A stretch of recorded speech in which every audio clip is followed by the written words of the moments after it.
Bonjour, bienvenue à votre rendez-vous santé. Aujourd'hui, on va parler de l'hébergement de longue durée et j'ai le plaisir d'avoir avec moi Sylvie Moreau, qui est directrice des services pour les personnes en perte d'autonomie liée au vieillissement et déficience physique. Bonjour Sylvie. Bonjour Monique. Sylvie, on est à l'extérieur parce qu'on veut montrer au public qu'il y a eu un vaste projet d'agrandissement ici au Centre de santé Services sociaux Memphrey-Magog et la majeure partie de cet agrandissement-là est dédiée à l'hébergement de longue durée. Pourquoi on a fait ce choix-là ici à Magog? Vous savez, Monique, le Centre de santé Memphrey-Magog a le mandat de répondre aux besoins de sa population. Le constat qu'on a fait au cours des dernières années, c'est que le nombre de personnes âgées de 65 ans et plus est en constante augmentation sur notre territoire. Et nous avions, dans le passé, un des plus faibles taux de lits d'hébergement à travers le Québec. Donc, nous ne pouvions pas répondre à ce besoin qui était émergent et grandissant.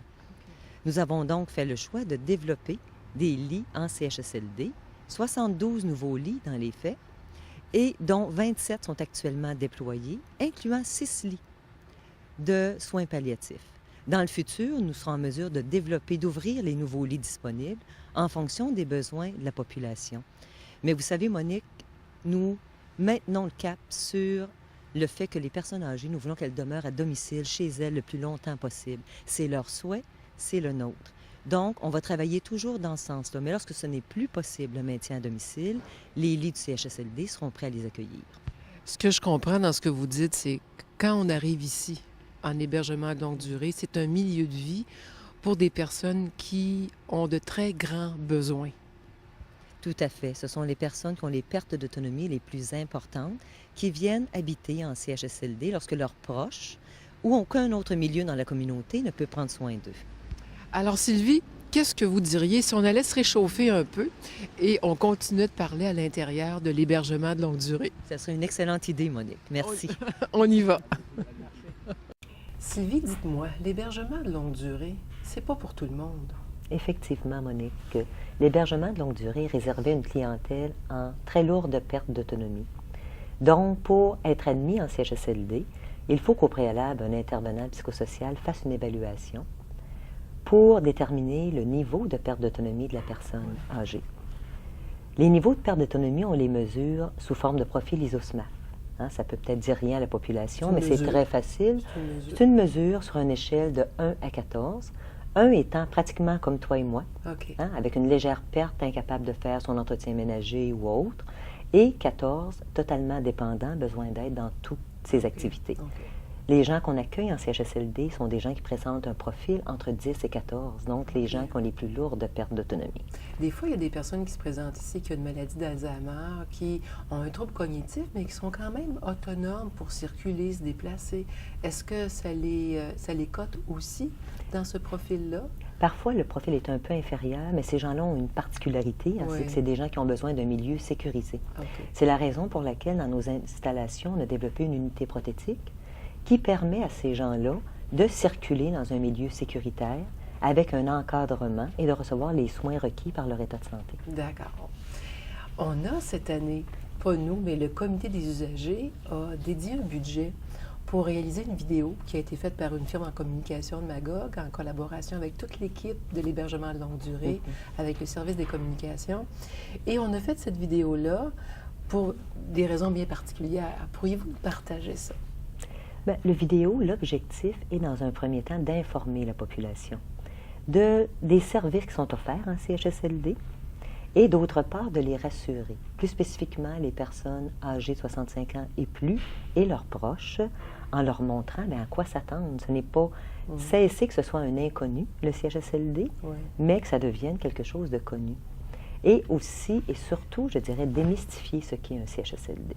Un CHSLD, ce n'est pas une prison. C'est un milieu de vie où les gens reçoivent les soins requis par leur état de santé, mais où les proches, qui sont aussi considérés comme nos clients, sont toujours les bienvenus. Les gens peuvent aller et sortir du CHSLD si leur état de santé leur permet. Donc, il y a une liberté, c'est un milieu de vie où ils peuvent agir tout en recevant les soins qui sont nécessaires. Tout à fait. C'est assez exceptionnel aujourd'hui parce que on va vous présenter cette vidéo-là qui dure 7 minutes On aurait pu en refaire une visite, mais en fait, cette vidéo-là, elle a tout ce qu'il faut pour vous faire vraiment comprendre comment ça se passe et qu'est-ce qu'on vous offre ici en hébergement de longue durée. Alors, on vous laisse visionner et je reviens avec Sylvie après le visionnement.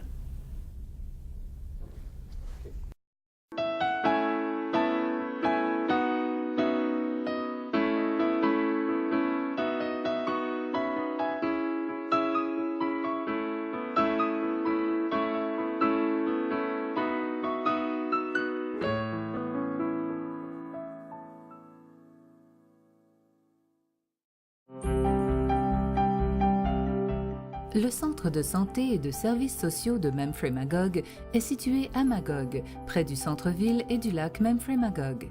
Il regroupe, sous un même toit, un CLSC, un centre hospitalier et un centre d'hébergement de longue durée qui vous offre un milieu de vie sécuritaire et chaleureux où sont dispensés des services 24 heures par jour, 7 jours par semaine.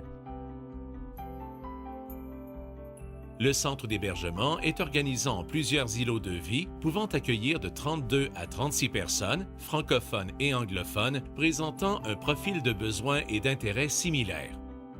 Vous pourrez ainsi bénéficier de soins et d'activités de loisirs adaptés. Dès votre admission, vous rencontrez la secrétaire de l'hébergement qui vous transmet toutes les informations importantes concernant le centre d'hébergement, son fonctionnement ainsi que les procédures administratives. Tout au long de votre séjour, elle sera d'un grand soutien pour vous et vos proches. Dès votre arrivée à l'unité de soins, vous êtes accueillis par l'équipe soignante. Cette équipe, formée du personnel infirmier, des infirmières et infirmiers auxiliaires et des préposés aux bénéficiaires, est disponible en tout temps. Votre adaptation à ce nouveau milieu se fait graduellement avec le soutien de cette équipe attentionnée, responsable de vous donner les soins et traitements requis par votre état de santé. Il est donc important de prendre le temps de leur partager vos questions et préoccupations. L'infirmière demeure votre personne ressource pour toute question concernant votre santé et vos soins.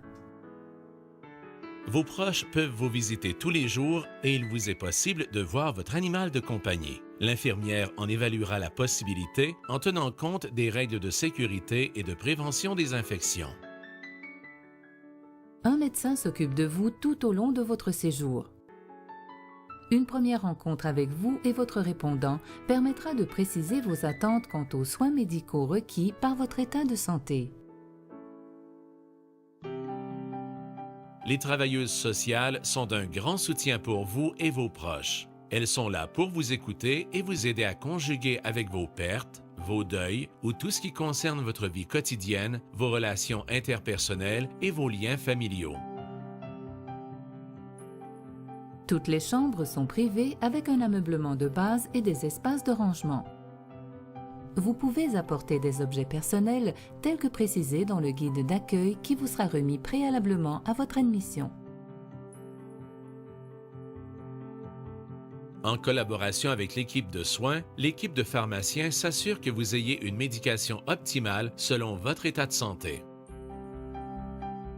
Tous les repas sont préparés sur place et respectent en tout point le guide alimentaire canadien. La nutritionniste s'assure que vos menus quotidiens respectent les besoins alimentaires requis par votre état de santé. Les professionnels de la réadaptation interviennent auprès des résidents ayant une déficience ou une incapacité physique afin de maintenir l'autonomie par des exercices de renforcement et d'assouplissement, allouer aux besoins des aides techniques pour faciliter les déplacements et les activités de la vie quotidienne, s'assurer que l'environnement soit adapté et aménagé de façon sécuritaire et confortable. L'inhalothérapeute soutient l'équipe de soins afin d'évaluer votre condition respiratoire si nécessaire et s'assure de l'attribution des équipements respiratoires et voit à leur bon fonctionnement. L'équipe professionnelle se rencontre à plusieurs reprises au cours de votre séjour, en votre présence ou celle de votre représentant, afin de déterminer les soins et les services dont vous avez besoin pour maintenir ou restaurer votre santé et bien-être tout au long de l'évolution de votre situation.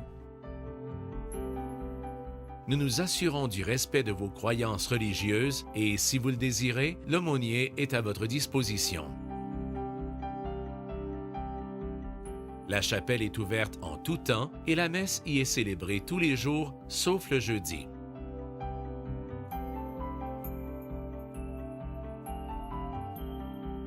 Une coiffeuse offre sur rendez-vous ses services aux résidents à un prix raisonnable.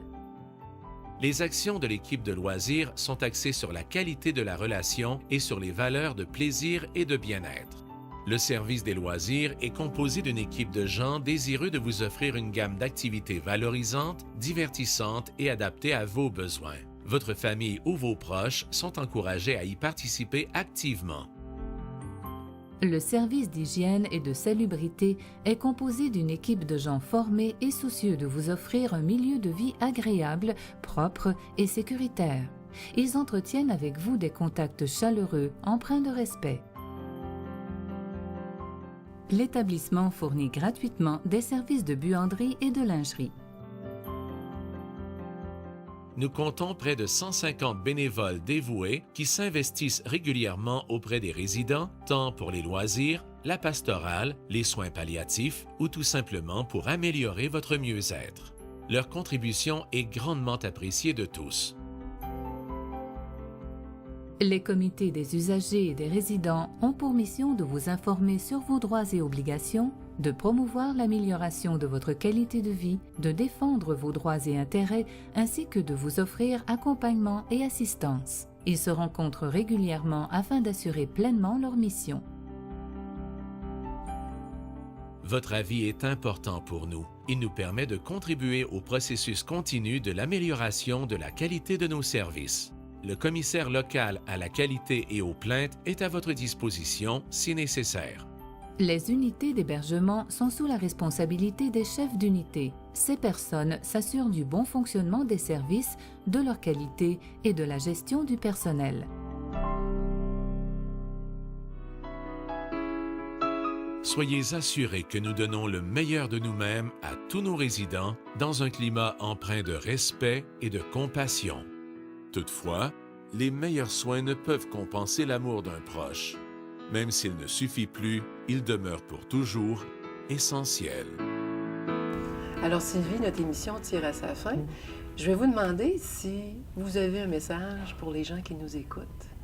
Tout à fait, Monique. Je crois que les gens doivent comprendre qu'une admission en CHSLD, qu'une entrée en CHSLD, c'est quelque chose qui se prépare. On ne peut pas improviser. Au même titre qu'on prépare sa retraite, on prépare un mariage, on prépare la venue des enfants. C'est un événement majeur dans notre vie. Oui. Donc, il est important de s'y préparer et les choses se déroulent tellement plus aisément lorsque c'est fait. Alors, c'est aussi l'objectif de ce vidéo. Et voilà. Alors, j'espère que vous avez apprécié l'émission d'aujourd'hui. Sylvie, un grand merci d'avoir été avec nous aujourd'hui. Merci à vous, Monique. Quant à vous, alors, c'est à mon tour de vous demander d'être toujours au poste pour la prochaine rencontre, notre prochain rendez-vous santé. Merci.